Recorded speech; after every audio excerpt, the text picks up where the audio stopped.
بسم الله الرحمن الرحيم ألم تر كيف فعل ربك بأصحاب الفيل ألم يجعل كيدهم في تضليل وأرسل عليهم طيرا أبابيل ترميهم بحجارة من سجيل فجعلهم كعصف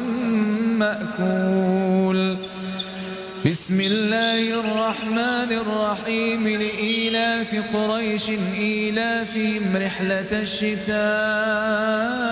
والصيف فليعبدوا رب هذا البيت الذي أطعمهم من جوع وآمنهم من خوف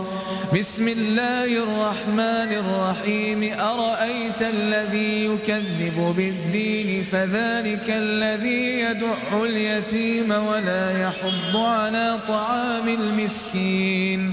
فويل للمصلين الذين هم عن صلاتهم ساهون الذين هم يراءون ويمنعون الماعون بسم الله الرحمن الرحيم إنا أعطيناك الكوثر فصل لربك وانحر إن شانئك هو الأبتر.